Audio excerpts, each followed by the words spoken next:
300 Spartans against a massive empire.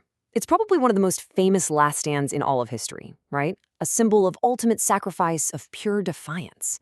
But what if I told you that the story we all know is really only half the picture? And what if, from a purely military perspective, it wasn't a heroic success at all, but a massive strategic failure? All right, let's get into the real story here. First, we're going to look at the huge invasion that kicked this whole thing off. Then, we'll revisit that legendary last stand. But after that, we're diving into a forgotten sea battle that was just as critical. We'll ask the tough question, was this whole thing a strategic failure? And finally, we'll try to figure out why this myth is still so powerful today. So our story kicks off way back in 480 BC. The Persian king Xerxes is not happy. He wants to punish Athens for helping out with the Ionian revolt, and really, he wants to conquer Greece once and for all. So he launches this invasion, and it is on a scale that honestly the world had never ever seen before. I mean, just try to wrap your head around the sheer size of this thing. The ancient historian Herodotus, he estimated the total Persian force, and that includes all the support staff, at a jaw-dropping 2.6 million people. Now, okay, modern historians think the actual number was probably smaller, but that kind of misses the point. This was an absolutely overwhelming force designed to just steamroll any and all resistance. You couldn't write a better David versus Goliath story. I mean, on one side, you've got this loose alliance of Greek city-states, and let's be real, these guys were often at war with each other. But now, they're banding together to defend their homes. And on the other side, the sprawling, multi-ethnic, Achaemenid empire led by an absolute king who is dead set on conquest.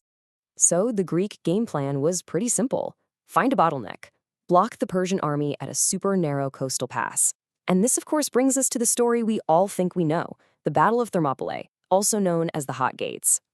The defiance was just immediate.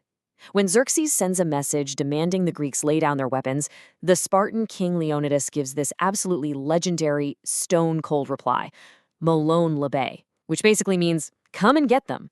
That one phrase has pretty much defined the Spartan spirit for centuries.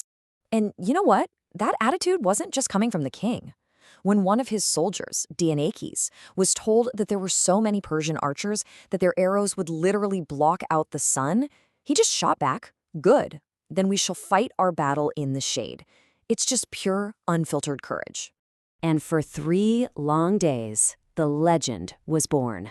A few thousand Greeks, with those 300 Spartans at the core, held that narrow pass against wave after wave after wave of the Persian army. They were proving that free people fighting for their own land could stand up to the might of an empire. Okay, but here's the thing. This is usually where the popular story stops, right? But it's where the real strategy begins. Because holding that pass at Thermopylae, that was only half the plan. This was always meant to be a 2-front war. You have to ask yourself, while Leonidas and his men were making their famous stand on land, what was happening just a few miles away, out on the water? Because understanding that battle is the absolute key to understanding what Thermopylae was really all about.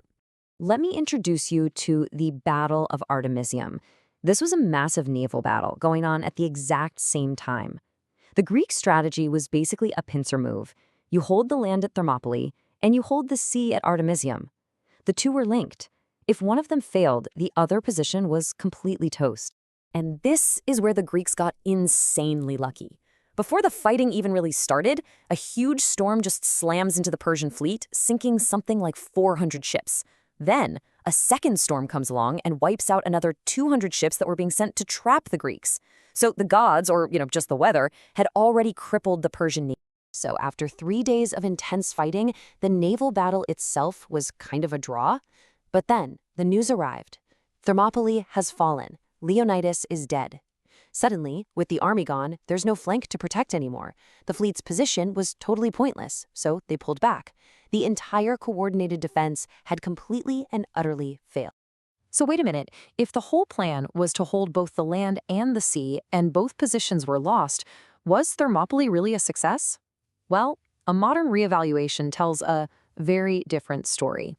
Let's just break it down. What was the goal? To hold the pass and stop the invasion in its tracks. And what was the actual result? Well, the Persians were delayed for maybe a few days, and then they marched straight onto Athens and burned the city to the ground. In cold, hard military terms, the mission was not accomplished. And modern historians are pretty blunt about it. From a strategic point of view, Thermopylae was, and I quote, a complete Persian victory. The Persians broke through the Greek line and achieved their next big objective, which was destroying Athens. Okay, so what about that whole idea that it was a huge morale boost?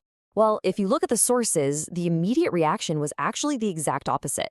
Think about it. This was Sparta's first major fight of the war, and their king and his elite guard were completely wiped out. For the other Greeks, this was a huge blow to morale. In fact, the heroic story we know today wasn't how people saw it right away.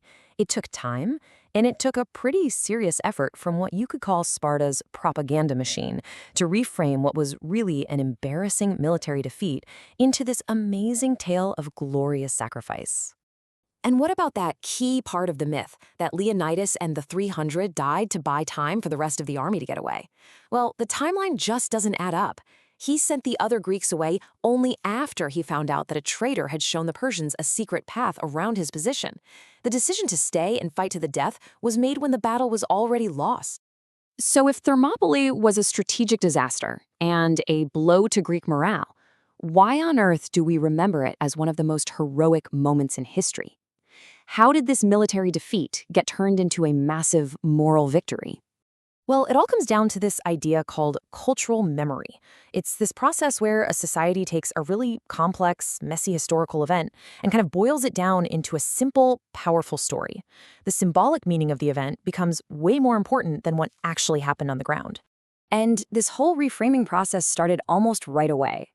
This famous epitaph, supposedly written by the poet Simonides, was a huge part of it. Notice what it says. "O stranger, tell the Spartans that we lie here, obedient to their words." It doesn't say anything about strategy or winning. It's all about duty. It transforms these guys from failed soldiers into perfect models of civic virtue. And that is the story that stuck. Over time, Thermopylae was recast as this ultimate battle of ideas, a few free men choosing to die on their feet rather than live on their knees under a tyrant. It basically became a foundational story for all of Western civilization. So what we're left with is this incredible paradox. Thermopylae, the military event, was a clear victory for the Persians. But Thermopylae, the story, is this immortal legend of Greek defiance. It really makes you wonder, doesn't it? Is the story we tell about a battle more important than what actually happened?